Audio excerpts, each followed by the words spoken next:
प्यारे बच्चों, कैसे हैं आप। आज हम पेज नंबर 15 पार्ट 3 रट्टू तोता पढ़ेंगे।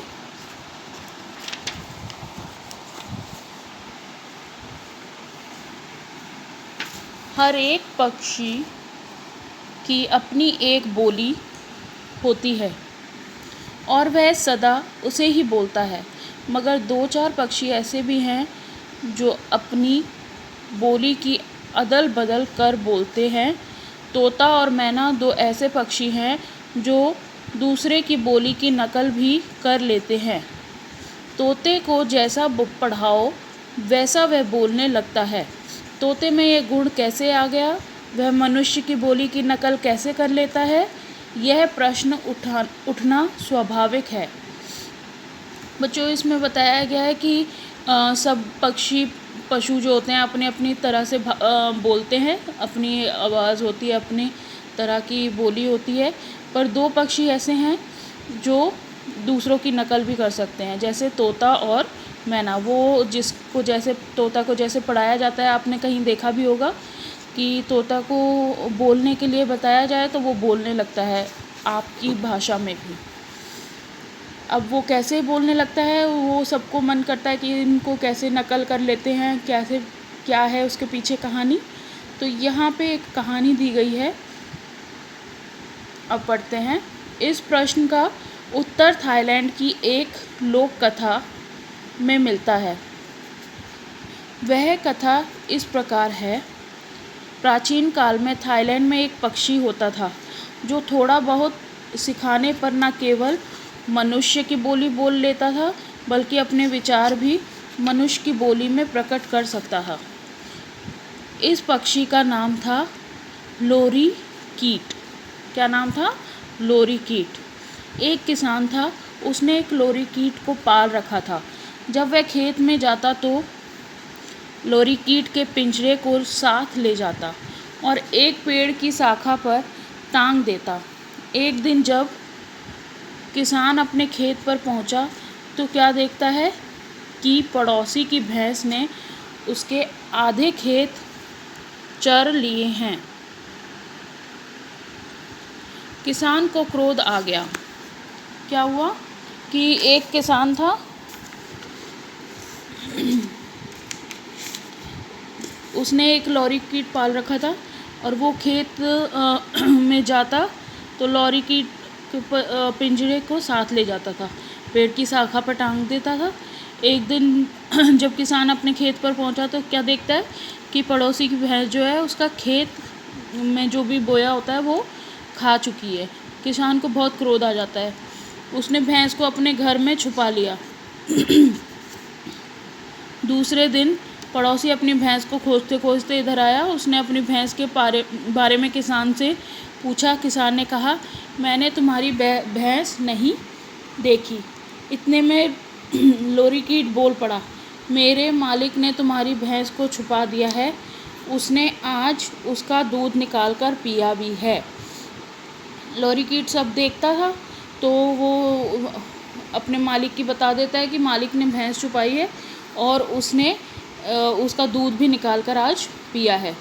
यह सुनकर पड़ोसी ने किसान के घर में खोजा और वहाँ उसे भैंस मिल गई, किंतु किसान ने इस बात को अस्वीकार करते हुए कहा, यह भैंस मेरी है।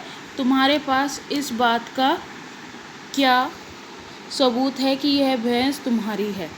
अब क्या होता है कि वो किसान के घर में मिल जाती है भैंस, पर किसान कहता है कि नहीं, ये भैंस जो है ये मेरी है और तुम कैसे प्रूफ कर दोगे, कैसे साबित करोगे कि ये भैंस तुम्हारी है, मेरी नहीं।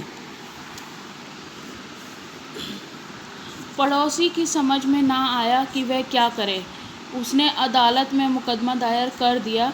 पड़ोसी ने सोचा कि लोरी कीट पक्षी को ही गवाह के रूप में पेश कर दूंगा। इधर किसान ने सोचा, अगर लोरी कीट ने गवाही दी तो मैं फंस जाऊंगा, क्यों ना किसी तरह लोरी कीट को ही झूठा सिद्ध कर दूं। उसने एक युक्ति सोची। अब क्या हुआ कि पड़ोसी को ये समझ में नहीं आया कि कैसे अदालत में उसका दायर कर देगा और फिर कैसे बताएगा कि वो भैंस उसी की है। फिर उसको याद आता है कि क्यों ना लॉरी कीट पक्षी को ही गवाह बना दूँ। इधर जिसका लॉरी कीट था वो किसान ये सोचता है कि लॉरी कीट अगर गवाही दे देगा तो मैं फंस जाऊंगा, तो क्या करता हूँ, लॉरी कीट को ही किसी तरह झूठा साबित कर देता हूँ। और उसने एक युक्ति सोची।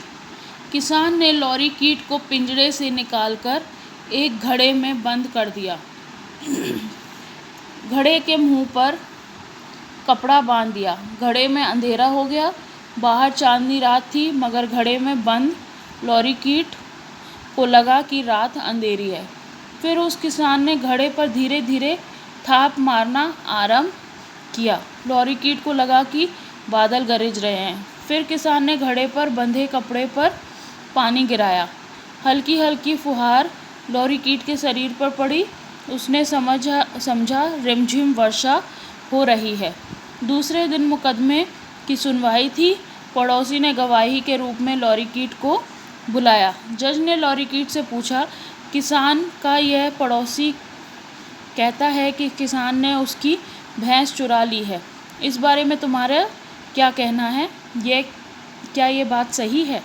अब क्या होता है, किसान एक युक्ति सोचता है, प्लान सोचता है कि क्या करना चाहिए। तो किसान जो है लॉरी कीट को एक पिंजरे से निकालकर घड़े में बंद कर देता है। घड़े में बंद करने के बाद उसके ऊपर कपड़ा बांध देता है। कपड़े बांधने के बाद घड़े में अंधेरा हो जाता है और बाहर तो चांदनी रात होती है पर घड़े में बहुत अंधेरा होता है। किसान धीरे से क्या करता है, धीरे से उस पर थाप मारने लगता है, हाथ मारने लगता है। तो उससे उसको लगता है लॉरी कीट को कि बादल गरज रहे हैं। और फिर किसान उस पर पानी गिराने लगता है तो उसको हल्की हल्की छींटें लगने लगती है, जैसे कि बारिश हो रही है। दूसरे दिन मुकदमा की सुनवाई होता है। तो पड़ोसी गवाही के रूप में लॉरी कीट को भेजते हैं। तो जज बोलता है कि क्या किसान का जो पड़ोसी है वो सही कह रहा है या गलत कह रहा है, तुम क्या कहना चाहते हो? लॉरी कीट ने आंखों देखी हुई सारी घटना ज्यों की तो उन्हें सुना दी। इस पर पड़ोसी बहुत खुश हुआ, किंतु किसान ने जज साहब से कहा, यह पक्षी प्रायः झूठ बोलता है, इस पर विश्वास नहीं किया जा सकता। अब क्या होता है कि लॉरी कीट ने उस दिन की सारी बात बता दी कि भैंस कैसे चुराई गई थी।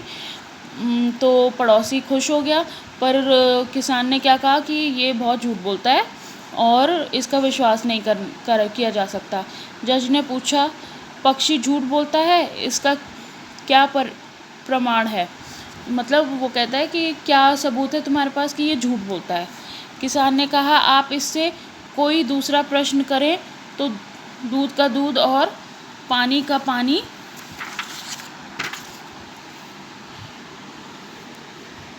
पानी हो जाएगा। लो मैं ही पूछ लेता हूँ। लॉरी कीट बता, कल रात का मौसम कैसा था?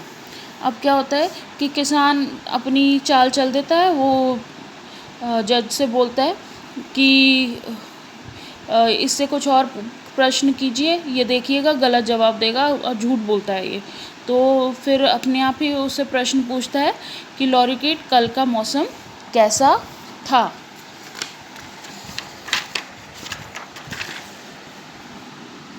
लॉरी कीट ने जवाब दिया, रात अंधेरी थी, बादल गरज रहे थे, पानी भी बरसा था। लॉरी कीट का जवाब सुनकर सब एक दूसरे का मुंह ताकने लगे।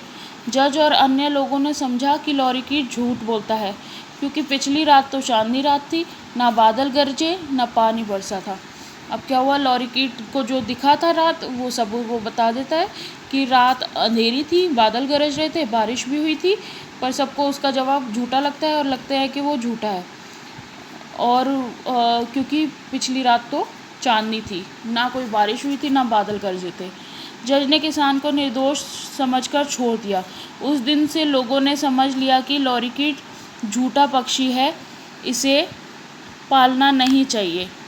सबने पिंजरों के दरवाजे खोल दिए। अपमानित होकर लॉरी कीट जंगल में उड़ गया। अपमान का दुख कम नहीं होता। इस दुख से दुखी होकर वह मारा मारा फिरता रहा। एक दिन उसकी भेंट हरे रंग के एक पक्षी से हुई। उस नए पक्षी ने अपना परिचय देते हुए कहा, मेरा नाम तोता है। मैं मनुष्यों की बोली दोहरा सकता हूँ, उसकी बोली में बात भी कर सकता हूँ। मैं मनुष्य के एक अच्छे देश की तलाश में हूँ जहाँ सम्मान से रह सकूँ। अब क्या हुआ कि अब लॉरीक्यूट को तो सब लोग निकाल देते हैं कि ये झूठा है, तो इसको नहीं रखेगा कोई भी। तो एक दिन लॉरीक्यूट जंगल में पहुंच जाता है लॉरीक्यूट, तो फिर उसकी एक हरे रंग के पक्षी से परिचय होता है। हरे रंग का पक्षी क्या होता है? तोता। तोता कहता है कि मैं मनुष्य की आवाज़ की नकल कर लेता हूँ और एक अच्छे से देश की खोज कर रहा हूँ जहाँ पर मेरे सम्मान हो। लॉरीक्यूट ने कहा, जो गुण तुम में है वही गुण तो मुझ में भी है, इसलिए तो एक किसान ने मुझे प्रेम से पाला था, पर अब उसने मुझे अपमानित करके निकाल दिया। मैं तो अब मनुष्यों के बीच रहने के लिए कभी नहीं जाऊंगा।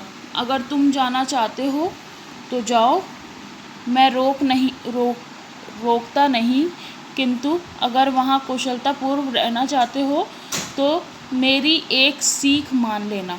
अब क्या होता है कि लॉरीक्यूट कहता है कि मैं तो नहीं जाऊंगा क्योंकि मेरा तो अपमान हो गया था, मैं भी यही करता था, तो एक किसान ने मुझे झूठा साबित करके मुझे वहाँ से अपमानित कर दिया था। अब मैं किसी इंसान के पास नहीं रहूँगा, पर अगर तुम जाना चाहते हो तो मैं रोकूंगा नहीं, पर एक चीज़ तुम मेरी ज़रूर मान लेना। बड़ी उत्सुकता से तोते ने पूछा, वह सीख क्या है? अब तोता पूछता है, उसको लगता है कि क्या बात है, तो कहते हैं, अच्छा बताओ क्या सीख है? लॉरीक्यूट ने अपना सारा किस्सा सुनाकर कहा, मनुष्य के बीच रहते समय तुम उनकी बोली को ही दोहराते रहना, जैसे वे कहें वैसे ही कहते रहना, कभी भूलकर भी अपनी और से कुछ ना कहना, वरना मेरी जो हालत हुई है वही तुम्हारी भी होगी। वो कहता है कि अपनी तरफ से कुछ नहीं बोलना, मनुष्य जो बोलता है उसी को दोहराना, ये ना सोचना कि जो कर रहा है, तुम अपनी तरफ से कुछ भी बोलना मत, जो मनुष्य बोले वही बोलना। लॉरीक्यूट की सीख को तोते ने ध्यान से सुना, उसे धन्यवाद किया और मनुष्यों की बस्ती की ओर उड़ चला। जब मनुष्य को यह मालूम हुआ कि लॉरीक्यूट से अधिक सुंदर एक पक्षी आया है जो उसकी बोली बोल सकता है, तो उन्होंने बड़े स्नेह से उसे घर में पाल लिया। तोते और उसके वंशजों ने आज तक लॉरीक्यूट पक्षी की सीख को नहीं भुलाया। वह मनुष्यों की बोली को केवल दोहराता है, अपनी ओर से कुछ भी नहीं कहते। अब इसमें क्या है कि लॉरीक्यूट जो है उसने बताया था कि तुम अपनी तरफ से कुछ मत बोलना, जो मनुष्य बोले वही दोहराना। तो तोता जो है उड़ के चला जाता है एक बस्ती में, और वहाँ पे लॉरीक्यूट के से ज़्यादा सुंदर पक्षी देखकर वो उसे रख लेते हैं और बड़े प्यार से उसको पालते हैं। और आज तक तोता लॉरीक्यूट की बात नहीं भूला है और हमेशा वही बोलता है जो मनुष्य बोलता है, अपनी तरफ से कुछ नहीं बोलता। कैसी थी बच्चों कहानी? अच्छी थी ना? अब समझ में आया कि तोते के बोलने के ऊपर क्या कहानी है? ठीक है। अब सब में कुछ ना कुछ भावनाएं होती हैं जिसकी वजह से तोते भी हैं, पक्षी हैं, उनमें भी कुछ ना कुछ भावनाएं होती हैं जो वो अपनी भाषा से व्यक्त करते हैं। ठीक है। पर मनुष्य जो है उसको वही पसंद है जो वो करना चाहता है। तो अब तोता वही बोलता है जो मनुष्य बोलता है। ठीक है बच्चों, आज का पाठ यहीं ख़त्म होता है। अगली कक्षा में हम करेंगे अभ्यास और शब्दार्थ। ठीक है।